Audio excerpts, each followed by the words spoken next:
I took way too long to watch this film, but I don't regret it. Code 3 is kind of just something that I had heard about, and I really wanted to, like, watch it, but it wasn't something that was on the main page for me. Like, there were so many other things that I was trying to watch over the last year that this kind of, like, fell by the wayside, and that really has nothing against the film itself. It looked like a really fun movie. It wasn't something that I, felt the need to kind of jump at. It felt like the film that was going to be there for a while, and nothing was really, like, pushing it in any way for me. But I did finally give it a shot, and I think it's just this film that's a perfect mix of, like the drama of what the actual world it's in, like, is trying to tell, and then also the comedy angle of it by taking its sort of the way it sets itself in realism, because it is about, like, sort of real world events in some capacity. If you've never seen Code 3, it's a film about these two EMTs who run an ambulance, and it follows them throughout their 24-hour shift. And that's kind of a reality. Most EMTs will sit in an ambulance for 24 hours, so they're available to answer calls when needed. So it follows them along the lines of their shift, and the two EMTs are played by Rainn Wilson, who everybody knows as Dwight from The Office, and Little Rel Howery, which I'm hoping I'm pronouncing that correct. It's kind of giving me a little bit of a tongue twister here. Little Rel and they take on a sort of trainee in a way and trying to, like, show them the ropes, so they have this excuse to why they're always talking about what they do and why they do things. So she's more of like a plot device than anything, because she's also like an up-and-coming EMT, and she kind of challenges the Rainn Wilson character, who is kind of the veteran and has been doing it for a long time. And it shows what their life is like, because most of the time EMTs aren't, they're not, the idea of the paramedic is that it doesn't work for the hospital. It doesn't even necessarily work for the police. It's sort of its own entity, which is why sometimes people don't make that distinction. An ambulance is not a hospital orientated entity. It exists in the same unit as a hospital, but they are a separate business in that sense of the word. So this is kind of shining its light on that and showing you that, yes, this is what it's like for them. This is sort of what they deal with. And it goes through certain things of, like, they don't get to eat, they have to deal with crazy people sometimes, and even some of the more dangerous angles of things. Like, it does get very serious at some points, where it does step away from its comedy perspective and really shows you the drama. And that's one of the things that I have to say I just really loved about it. Like, it's just this really sweet balance of really throwing, like, extreme comedic things at you. Like, the whole scene with them showing up at the nursing home and the lady being dead, and it had to have been more than, like, 6 hours, because it was already in rigor mortis, and the nursing aides at the nursing home, they just don't believe it, or it couldn't have happened. And yeah, it's something that could easily be believable that they would sort of fight each other on that, because then one of them has to be the one that claims that it was a dead body, when obviously there's more proof that it wasn't the paramedics' fault, it was 100% the nursing home's fault. But it shows, like, yeah, sometimes they do that, because a lot of times it's all about semantics with these things. Like, they say they're not allowed to pronounce somebody dead in the ambulance. There's a whole scene where they drive somebody from, I believe it was a really horrible accident, and they drive them to the hospital into the ER, and the guy is clearly dead. He clearly dies in the ambulance, but they're actually not allowed to pronounce them dead. So they have to bring him to the ER, and then a doctor pronounces them dead. And then you have the doctor character who works in the ER that's played by Rob Riggle, and he kind of just comes out of nowhere, and he's not even the funny Rob Riggle. He's not the guy from,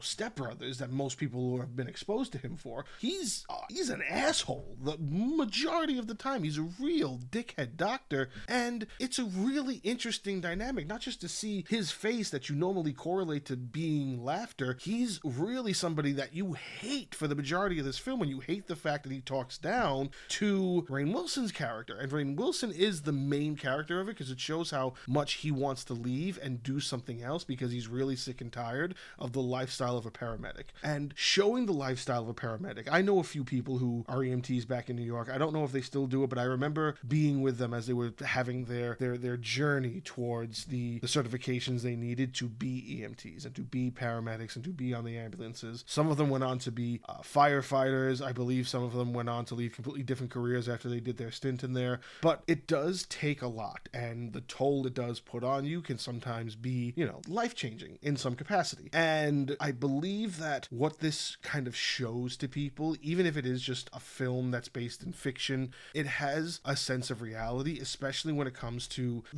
one of the very last scenes. Like the whole third act is just, it throws the comedy completely out the window. The whole third act of this film just basically says, yeah, we've been laughing, we've been getting worried, we've been getting scared, we've been showing you all these interesting things and introducing you to these characters and building this world. Now we're going to really throw the trauma at you. And the trauma starts. The third act did to be EMTs and to be paramedics and to be on the ambulances. Some of them went on to be firefighters. I believe some of them went on to lead completely different careers after they did their stint in there.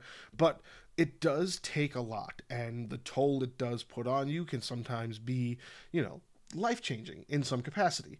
And I believe that what this kind of shows to people, even if it is just a film that's based in fiction, it has a sense of reality, especially when it comes to one of the very last scenes. Like the whole third act is just, it throws the comedy completely out the window. The whole third act of this film just basically says, yeah, we've been laughing, we've been getting worried, we've been getting scared, we've been showing you all these interesting things and introducing you to these characters and building this world. Now we're going to really throw the trauma at you. And the trauma starts. The third act basically starts with one of his last calls of his 24-hour shift, even more. Because I don't know what I would do in the situation that is brought up in the last act of this film. Who's the guy that directed it? Christopher Leone? What else has he done? Nothing that matters. Well, that's interesting. This guy came out of nowhere with Code 3, and it wound up being like this big success in a way. Did this not even go into theaters? Hold on. Did Code 3 not go into theaters? It had a limited theoretical release. So why can't I find any numbers about whether or not it was successful financially? Check the numbers. There's no fucking numbers for this. How are there no numbers for this movie? What is this? Oh, that's why. Shit.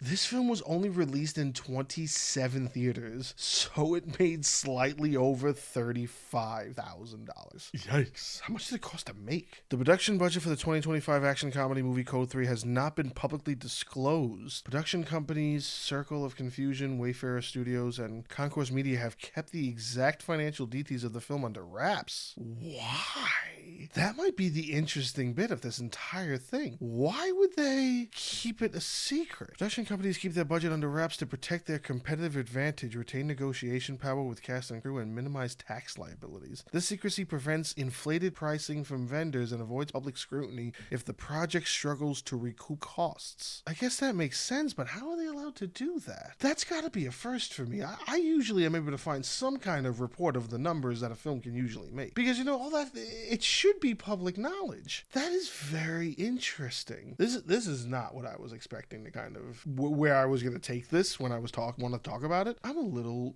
taken back. I'm a little flabbergasted right now. I mean, I guess when you think about those numbers of how like abysmal its theater run was, but then again, it could have also been just considered like the independent film in some capacity. That's really strange. I gotta tell you, it's very odd to me because I've never seen that happen before. I've never seen it where you can't find information that, I don't want to say it's crucial. You know what? I want to actually do a video on this topic too, because I am not the only one that talks about movies, and I know a lot of other channels, they really focus on, budgets or ratings or everything. I try to do a little bit of both, and I wanted to get into this idea of why we do that. I'm not going to do it now, but it's things like this that just really makes me now like question, I guess motivations for the film. Like, it's a good film. Like, we should be praising it, even if it didn't do good money wise. Like, there are so many films that don't do good money wise that become these cult classics, and whether or not this becomes that, I do feel like it's a movie that's worth watching at least once. It's one of those films that's just enjoyable and, I don't want to say heartbreaking, but like it definitely tugs the emotional heartstrings, and I do feel like it's also grounded in enough reality that when it hits you with the non-reality, like the sequences that are just the part of the comedy angle it takes, they are funny enough but also still set in enough realism that it feels bizarre but also appreciative for them to not dance around it too much or make it too fantastical. It grounds itself very, very well. I just really wasn't expecting like that. Like, you can find all the ratings you want. The ratings for the film are fantastic. It's not like it's a poorly rated film. Yeah, I don't know. That's very strange.